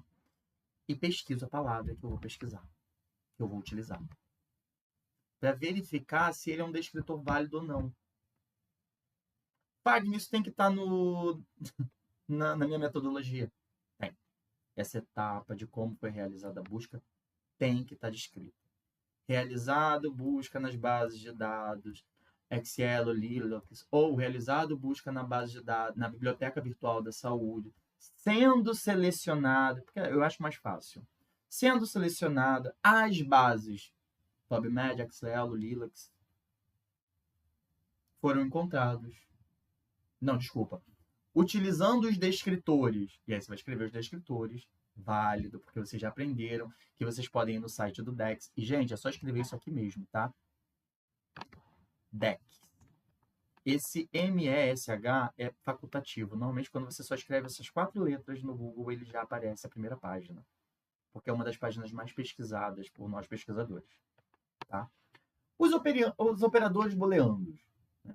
Me falaram que sabem fazer já a busca nas bases de dados, então operadores booleanos, eles são fáceis de utilizar. Tá? Tem pessoas que chamam de booleanos, o correto é booleanos, tá? Mas se ouvir alguém falando booleanos, não se preocupa. Tem lugares no Brasil que só se fala assim. Tá? Sendo esses operadores AND, ou seja, Mariana e Fagner, OR, Mariana ou Fagner, NOT, Mariana não Fagner. Então, na hora que eu pego lá os descritores, que normalmente descritor, gente, a quantidade mínima de descritor para uma pesquisa é 3. Então, normalmente, o que a gente faz? A gente coloca Mariana, Fagner e... Vou ler o primeiro nome que está depois de Mariana. Mariana, eu estou falando muito teu nome, porque o teu nome é o primeiro que me aparece na tela, tá? E Gabriel. Mariana, Fagner e Gabriel. Então, pesquisas que tenham a palavra-chave Mariana, a palavra-chave ou descritor Fagner e a palavra-chave ou descritor Gabriel vão selecionar todos os artigos, porque eu utilizei o booleano e. Mas eu poderia fazer o seguinte, eu poderia colocar Mariana e Fagner ou Gabriel. Uma menina e um menino, sendo um menino, um ou outro. Nesse caso, eu normalmente usaria 4 descritores, 5, ou colocaria 3 descritores e dá para colocar até 10 palavras-chave, que são palavras associadas. Tem palavras que são palavras-chave, mas que não estão ainda classificadas, também dá para colocar. Ou seja, o estudo, a forma de se buscar nas bases de dados, ela é muito ampla. Né? Por isso que eu falei, tem muitas técnicas que a gente pode utilizar. Se eu faço uma pesquisa com Mariana and Fagner or Gabriel, os artigos que vão ser selecionados vão ser artigos que todos contenham Mariana, mas alguns vão conter só Fagner e Mariana, ou só Gabriel e Mariana. Não vai conter necessariamente os 3.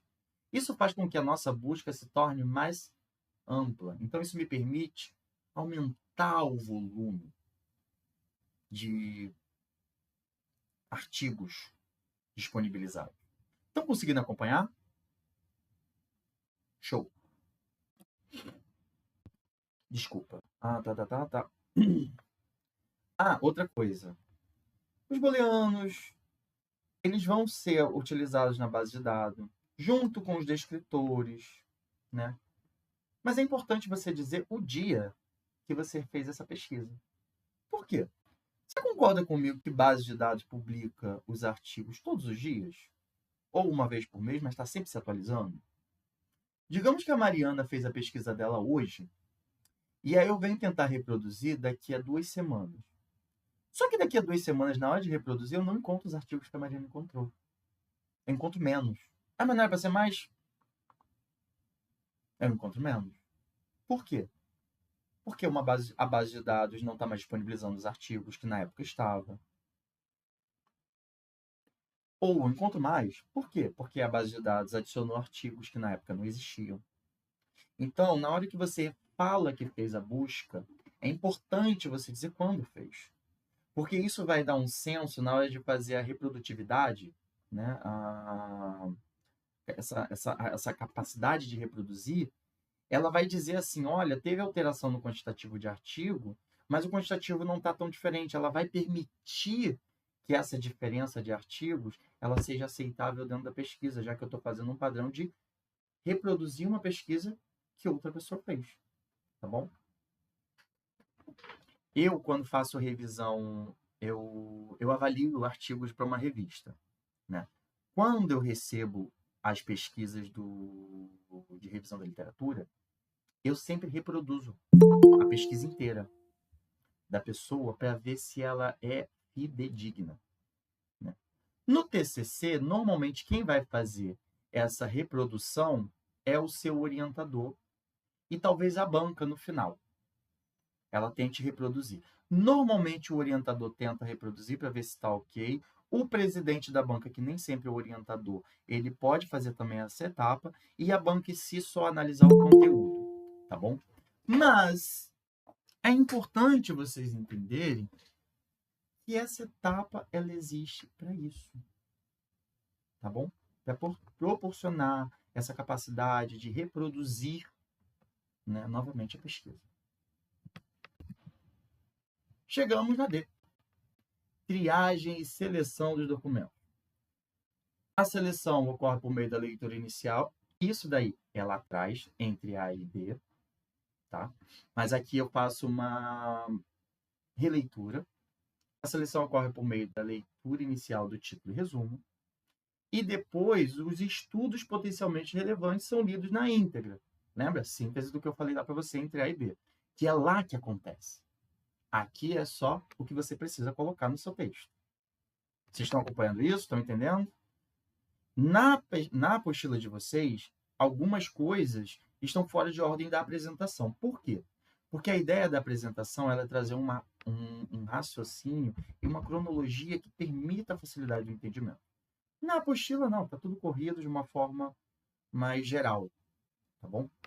Então, D a gente já superou. Né? Ou não? Beleza. Agora vamos lá. Etapas da análise documental na revisão da literatura.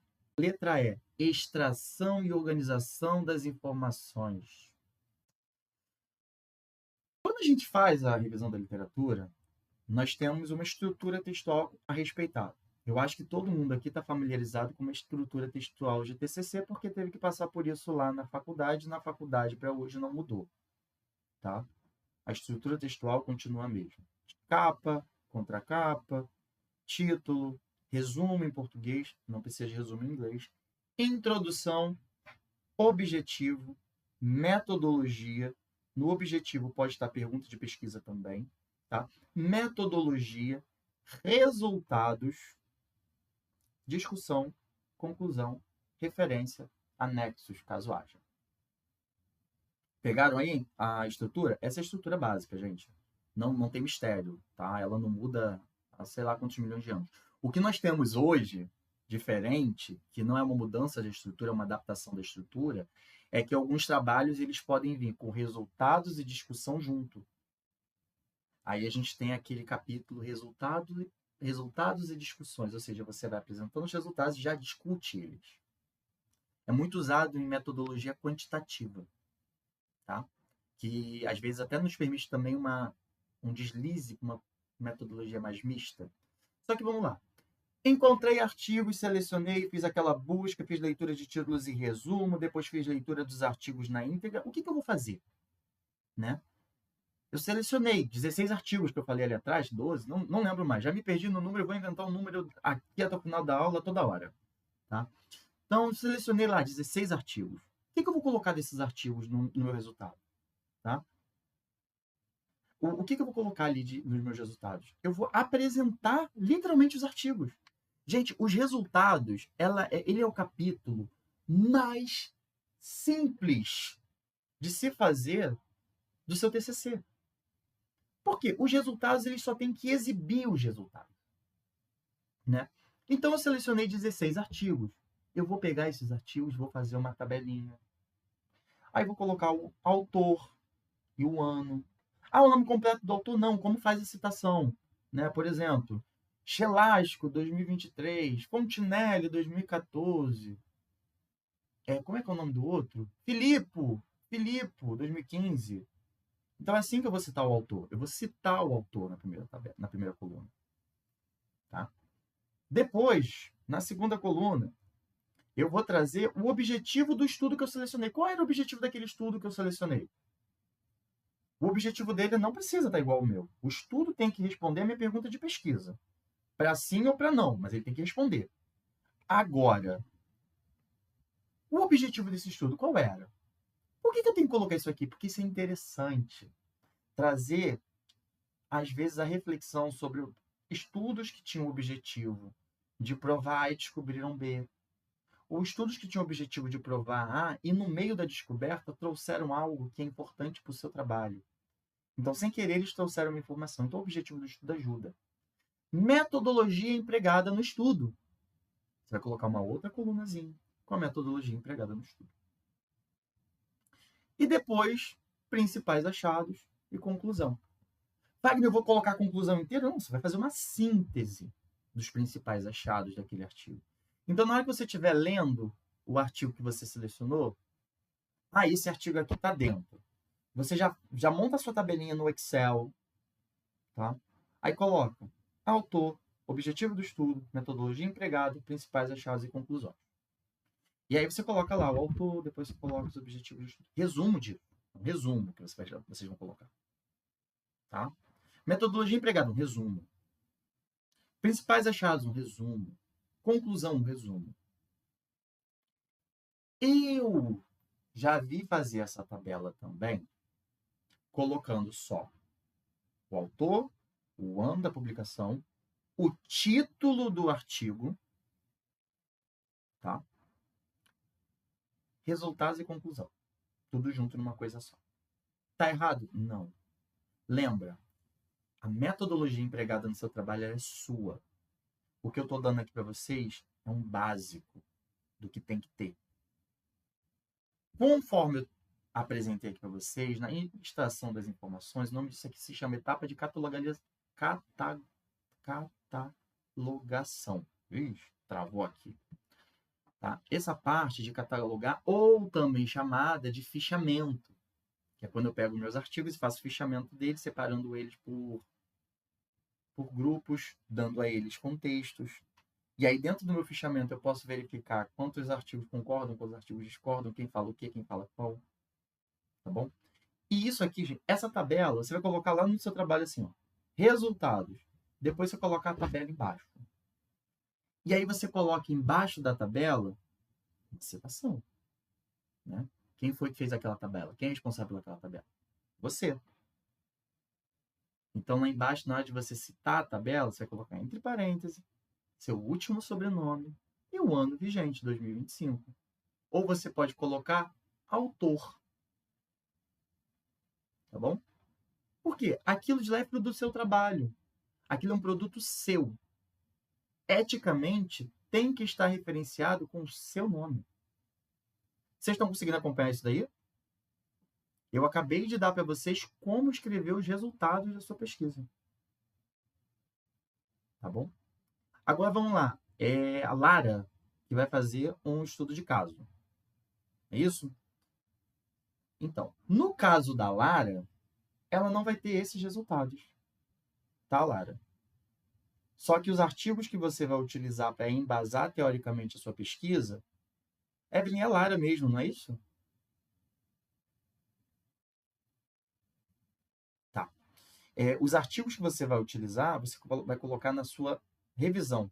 Revisão não, desculpa, na sua bibliografia, lá embaixo. tá? Você não vai trazer ali nos seus resultados essa informação, porque os seus resultados, eles não vão ser exatamente resultados, vai ser quase uma discussão. Você vai trazer ali os resultados do procedimento pós, vai ser só as fotos, imagem, tá? E aí no resultado você vai fazer uma análise comparativa entre antes e depois. E aí você já vai para a discussão. Então, o seu resultado está mais em fotos de antes e depois. Entendeu?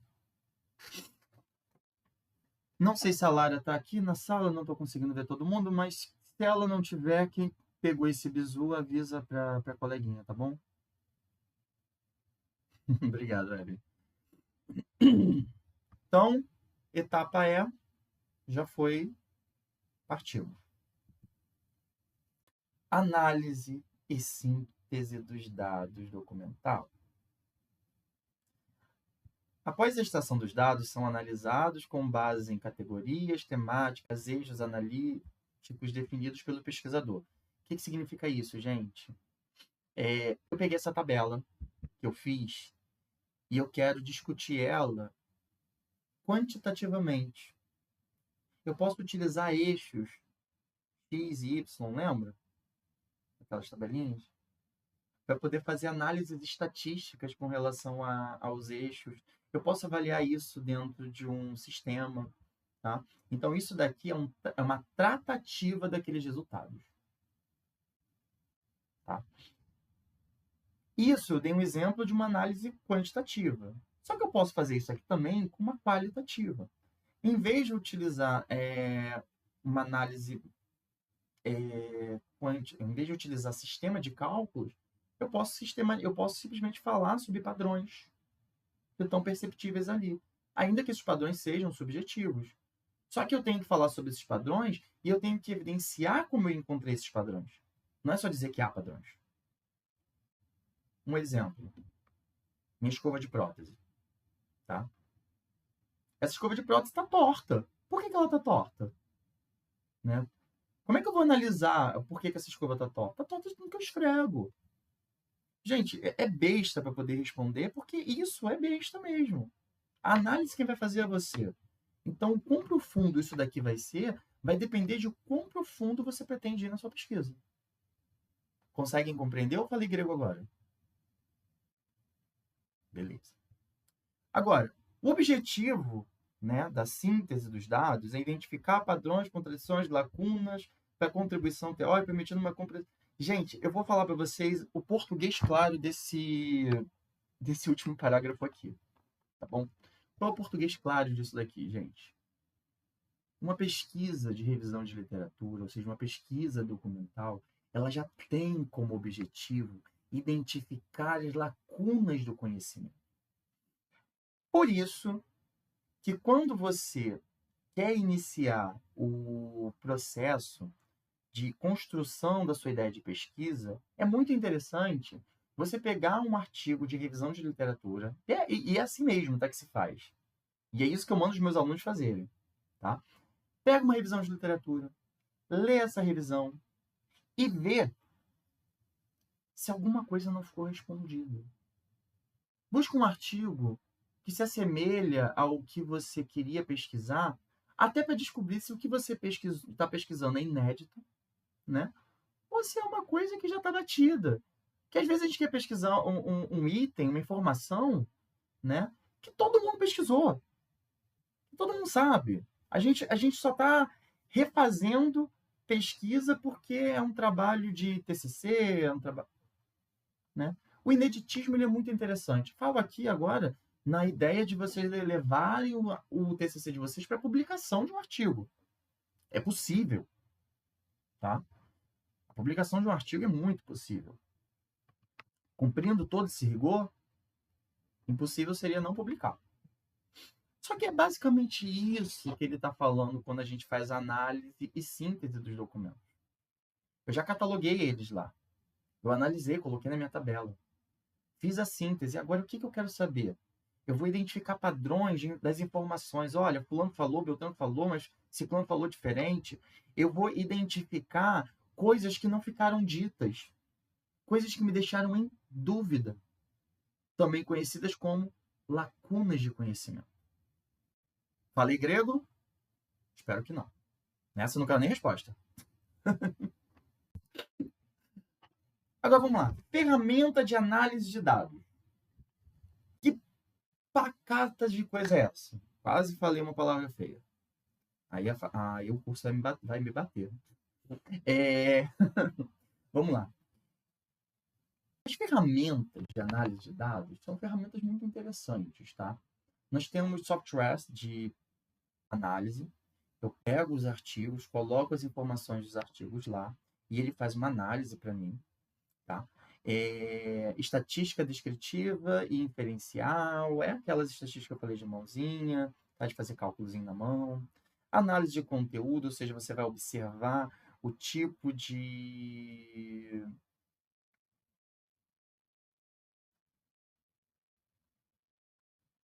Nossa, que susto. Vocês vão investigar o tipo de conteúdo que está sendo feito e os softwares de pesquisa que a gente pode utilizar. Qual é o interessante dessas ferramentas aqui, tá? Todas elas são pagas, tirando o Excel, que é gratuito, tá? A estatística descritiva e inferencial, normalmente a gente paga um estatístico para fazer. Eu, por exemplo, não faço. Eu peço para alguém fazer, porque é uma área de muito conhecimento que às vezes a gente se perde. Beleza? Análise de conteúdo também dá para você fazer, mas normalmente vai ser feita por um outro profissional. Só que eu queria focar aqui em vocês nos softwares e aplicativos que vocês podem utilizar. Tá bom?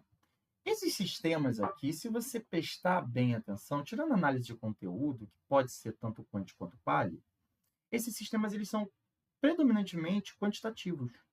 Então, eles são mais utilizados em pesquisas que têm um cunho estatístico. Trouxe para vocês porque é importante vocês saberem que existe. Agora, Fagner, por que você está falando que existe isso daí?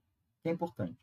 Porque se algum de vocês tiver uma ferramenta dessas, ou o seu orientador tiver uma ferramenta dessas, e ceder a chave de acesso para você possa utilizar de forma gratuita, ou você quis pagar para poder utilizar na sua pesquisa, essa ferramenta tem que estar descrita na sua metodologia.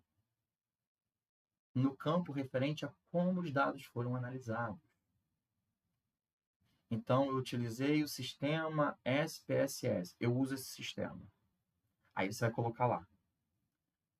Para análise estatística, foi utilizado o sistema SPSS.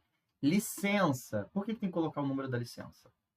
Porque a gente tem que comprovar que foi pago. Porque na pesquisa a gente tem que manter padrões éticos de funcionalidade.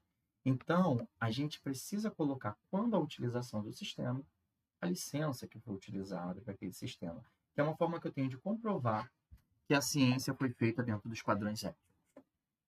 Até aí, beleza?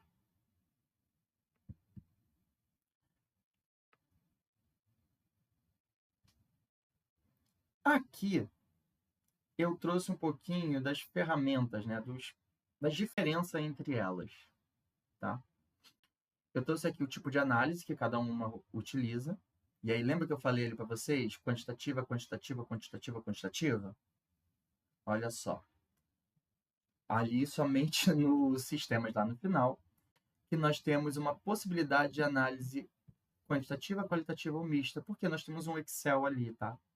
E o Excel ele não vai tratar somente de números, de tabelas, ele vai tratar de pessoas também. E aí nós temos aqui o tipo de análise, o objetivo das ferramentas, né? A estatística descritiva é resumir, descrever os dados. A estatística inferencial é generalizar os resultados para a população. A análise de conteúdo é interpretar significados e padrões em todo um contexto. Tá? Exemplos técnicos, né?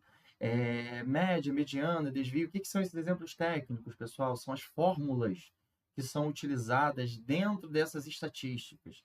Tipos de dados, formas de você apresentar esses dados dentro do sistema. Tá?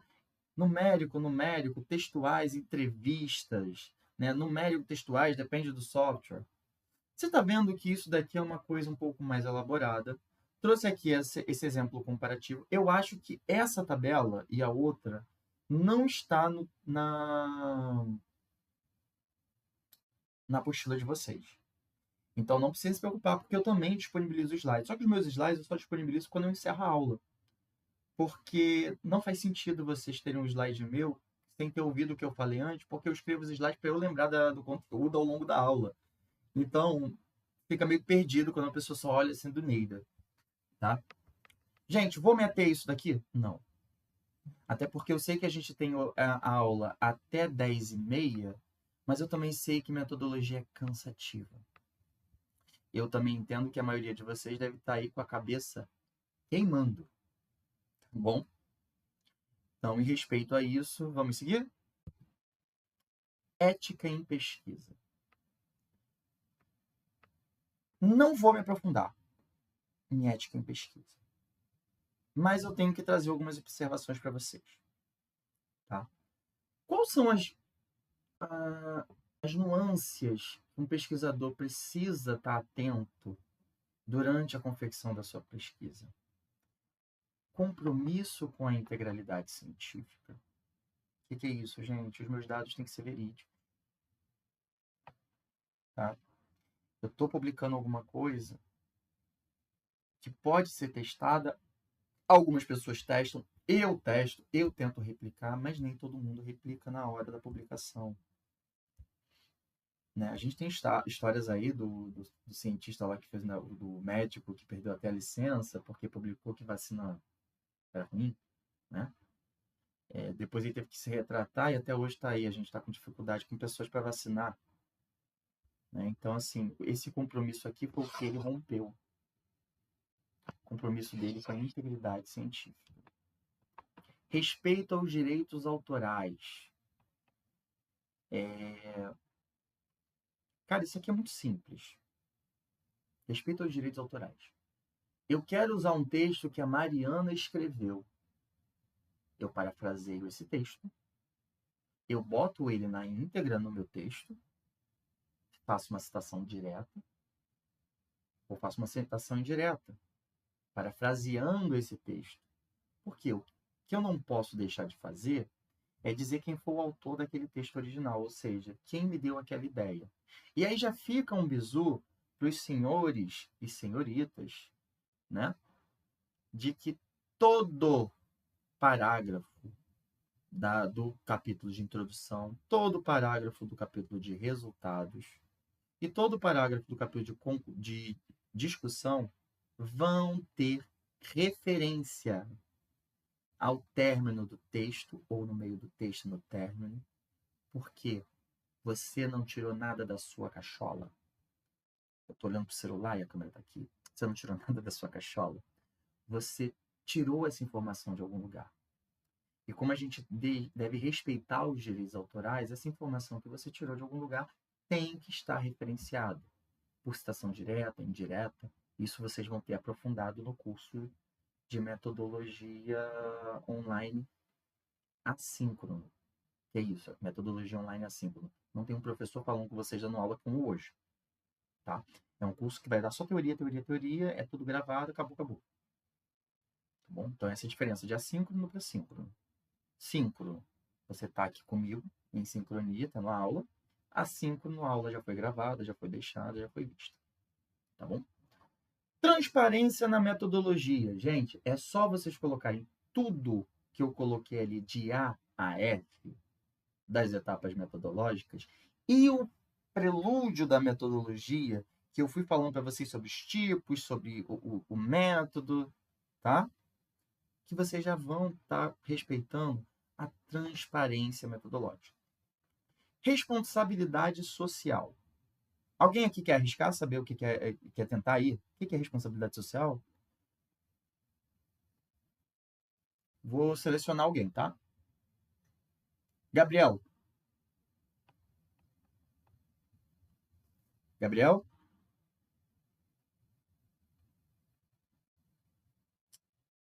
Gabriel não está presente. Ítalo. Gabriel Reis, por favor, abre o microfone e me responde. O que você acha que é responsabilidade social, cara?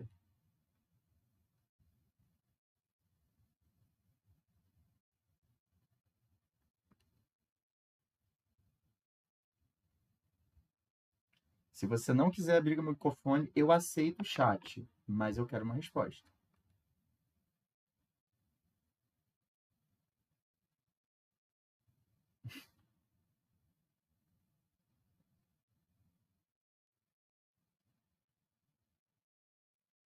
Posso. O que seria responsabilidade social dentro da ética em pesquisa?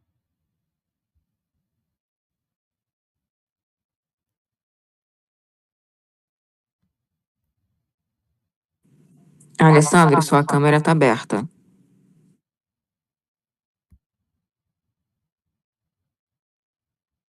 A câmera pode ficar aberta, não tem problema não. Eu não ligo. Só não pode estar mostrando que não deve, pelo amor de Deus. Gabriel, você tá aí, cara?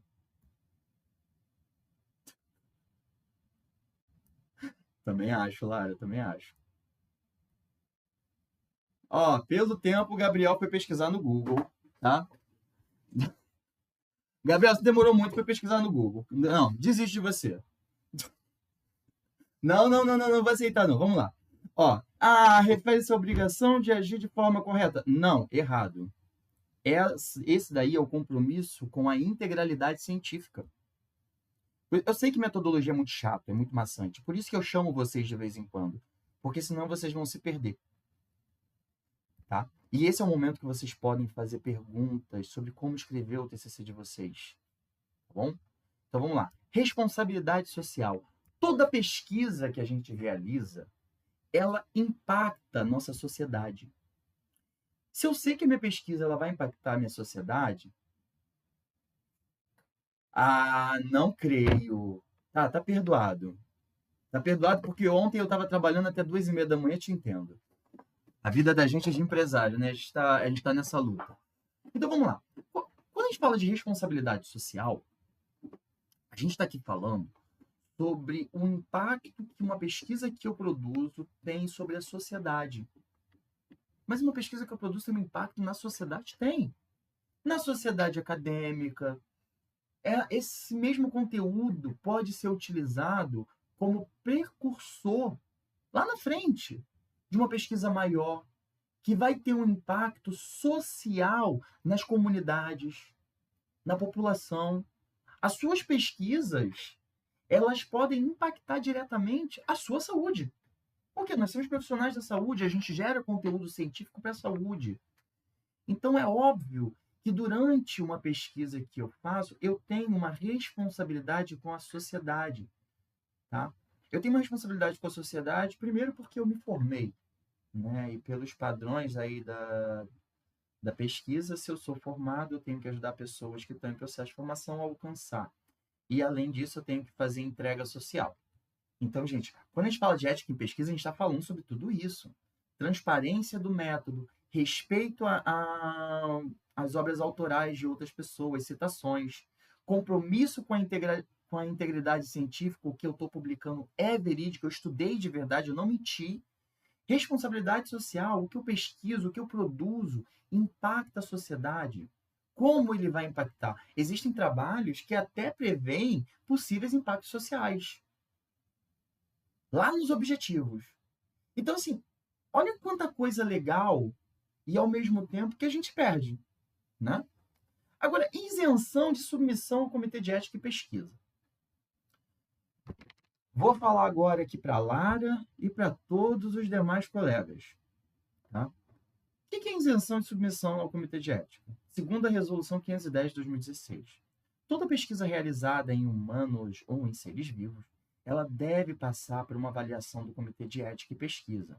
Pode ser do Comitê de Ética e Pesquisa da própria instituição, ou pode ser um Comitê de Ética e Pesquisa qualquer perdido. Menina, eu tô ficando tonto com essa câmera que não para de girar. É você mesmo. Aham. Menino, eu tô aqui falando e a sua câmera começou a girar. É muita informação, eu tenho TDAH. Aí a câmera dele começou a girar, agora ele tá olhando de cima, fechando a porta. Aí tá lá, a câmera andando pela casa. E eu tô assim, meu Deus do céu, só aparece a Mariana e você, e a câmera girando. Eu, menino, me perdi. Não tô te ouvindo, tá com o áudio fechado.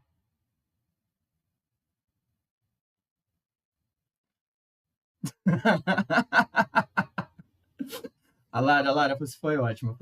Eu realmente me perdi, não se preocupa não, já me recuperei aqui. Tá? Então, a Resolução 510 de 2016, ela fala sobre a obrigatoriedade de se passar pelo Comitê de Ética e Pesquisa para que seja avaliado se está sendo respeitado os princípios éticos com a pesquisa que está sendo realizada em um ser vivo, né? Eu estou respeitando a integralidade física, moral, emocional, tá? Para poder ter respeito a isso, o que eu faço? Eu tenho que ter um termo de consentimento. Em pesquisas bibliográficas, nas universidades particulares, pesquisas documentais, como essa que vocês vão fazer, não é necessário submissão a comitê de ética. Nas universidades públicas do Brasil, até mesmo trabalhos de revisões são submetidos ao comitê de ética, porque entende que é uma universidade pública, o conteúdo intelectual é maior, então tem uma série de nuances. Na especialização, isento. Tá? Agora, Lara vai realizar um estudo de caso. Tá?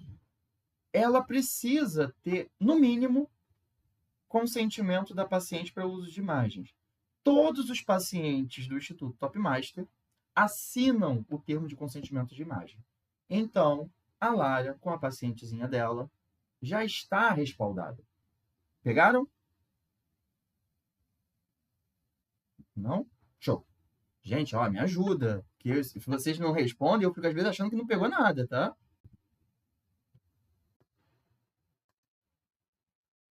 Transparência metodológica.